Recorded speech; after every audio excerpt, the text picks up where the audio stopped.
Merry Christmas from the White House. Nancy and I wish we could personally thank the thousands of you who've sent us holiday cards, greetings, and messages. Each one is moving and tells a story of its own. A story of love, hope, prayer, and patriotism. And each one has helped to brighten our Christmas. Some of the most moving have come from fellow citizens who, unlike most of us, are not spending Christmas Day at the family hearth, surrounded by friends and loved ones. I'm thinking of the 12 U.S. Marines who sent us a card from Beirut, Lebanon, where they'll spend their Christmas helping to rebuild the shattered hopes for peace in a suffering land. And I'm thinking of the petty officer serving aboard the USS Enterprise, who asked that we remember him and his shipmates this holiday season. Christmas in the Indian Ocean is no fun, he writes, but it's for a very good cause. Well, that's right, sailor. You're serving a very good cause indeed. On this, the birthday of the Prince of Peace, you and your comrades serve to protect the peace he taught us. You may be thousands of miles away, but to us here at home, you've never been closer. One of my favorite pieces of Christmas mail came early this year, a sort of modern American Christmas story that took place not in our country's heartland, but on the troubled waters of the South China Sea last October. To me, it sums up so much of what is best about the Christmas spirit, the American character, and what this beloved land of ours stands for, not only to ourselves, but to millions of less fortunate people around the globe. I want to thank Mr. Gary Kemp of Neenah, Wisconsin, for bringing it to my attention. It's a letter from Ordnance Man First Class John Mooney, written to his parents from aboard the aircraft carrier Midway on October 15th. But it's a true Christmas story in the best sense. Dear Mom and Dad, he wrote, today we spotted a boat in the water and we rendered assistance. We picked up 65 Vietnamese refugees. It was about a 2-hour job getting everyone aboard, and then they had to get screened by intelligence and checked out by medical and fed and clothed and all that. But now they're resting on the hangar deck, and the kids, most of them seem to be kids, are sitting in front of probably the first television set they've ever seen, watching Star Wars. Their boat was sinking as we came alongside. They'd been at sea 5 days and had run out of water. All in all, a couple of more days, and the kids would have been in pretty bad shape. I guess once in a while, he writes, we need a jolt like that for us to realize why we do what we do and how important really it can be. I mean, it took a lot of guts for those parents to make a choice like that, to go to sea in a leaky boat in hope of finding someone to take them from the sea. So much risk, but apparently they felt it was worth it rather than live in a communist country. For all of our problems with the price of gas and not being able to afford a new car or other creature comforts this year, I really don't see a lot of leaky boats heading out of San Diego looking for the Russian ships out there. After the refugees were brought aboard, I took some pictures, but as usual, I didn't have my camera with me for the real picture, the one blazed in my mind. As they approached the ship, they were all waving and trying as best they could to say, "Hello, America sailor. Hello, freedom man." It's hard to see a boat full of people like that and not get a lump somewhere between chin and belly button, and it really makes one proud and glad to be an American. People were waving and shouting and choking down lumps and trying not to let other brave men see their wet eyes. A lieutenant next to me said, "Yeah, I guess it's payday in more ways than one." We got paid today, and I guess no one could say it better than that. It reminds us all of what America has always been, a place a man or woman can come to for freedom. I know we're crowded and we have unemployment and we have a real burden with refugees, but I honestly hope and pray we can always find room. We have a unique society made up of cast-offs of all the world's wars and oppressions, and yet we're strong and free. We have one thing in common. No matter where our forefathers came from, we believe in that freedom.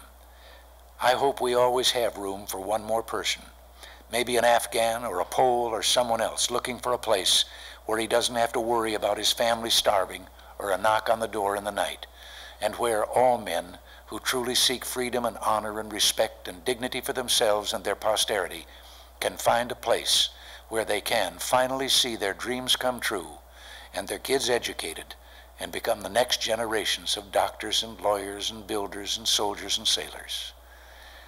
Love, John. Well, I think that letter just about says it all. In spite of everything, we Americans are still uniquely blessed. not only by the rich bounty of our land, but by a bounty of the Spirit, a kind of year-round Christmas spirit that still makes our country a beacon of hope in a troubled world, and that makes this Christmas and every Christmas even more special for all of us who number among our gifts the birthright of being an American. Until next week, thanks for listening. Merry Christmas, and God bless you.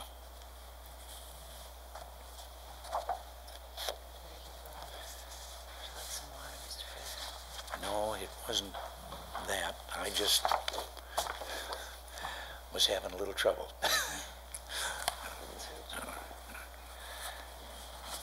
Just keep going. Okay, the New Year's talk.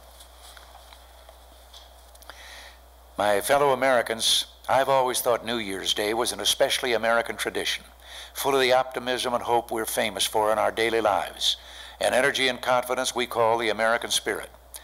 Perhaps because we know we control our own destiny, we believe deep down inside that working together, we can make each new year better than the old. Although last night was one of parties, today is one of resolutions. Reviewing the old year, we try to decide what we can do better in the new. Most of us are with our families, near the warmth of the hearth, watching the parades with our children and football with our friends. Gathered together, we find strength and renewal.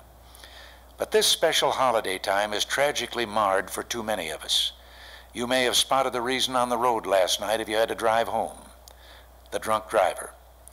Each year, approximately 25,000 lives are lost in alcohol-related automobile accidents. An additional 650,000 are seriously injured. The personal pain and heartache caused by these needless tragedies is immeasurable, and billions of dollars are lost in medical costs, wages, and through hours of missed work.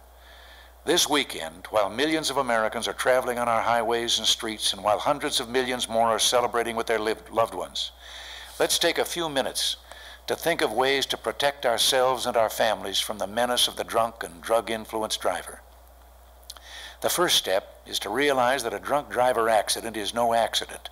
The motorist who drinks too much and then drives, who uses drugs and then gets behind the wheel of a car, is a disaster waiting to happen.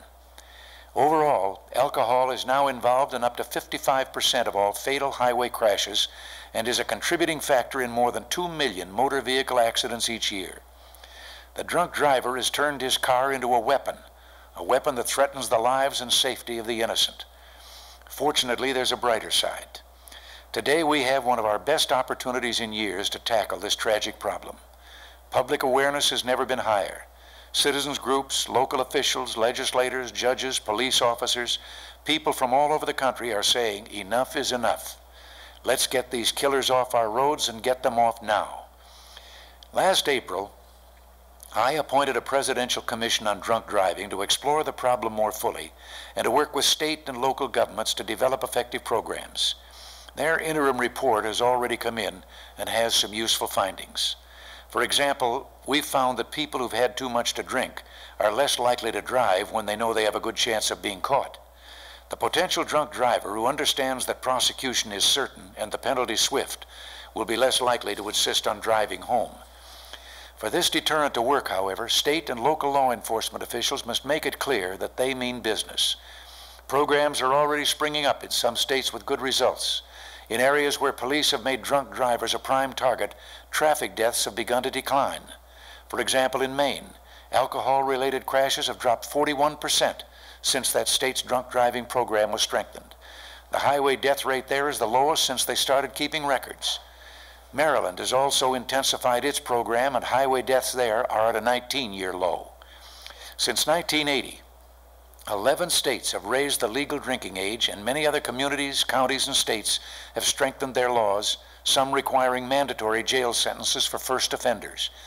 In New York, for example, the fines and fees levied on those arrested are directed to local alcohol programs. In many areas, citizen groups are assisting state and local task forces, providing legislative support and participating in court monitoring and victim assistance.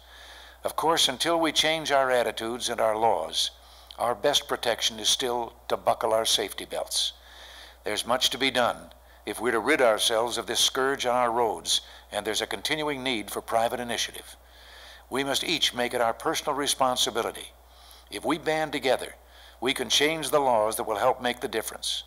If we insist long enough and loudly enough, we can save lives. So I thought it appropriate to start the ball rolling on this, the first day of the new year. Today we're taking a break from the concerns and the bustle of the workaday world, but we're also making a new beginning.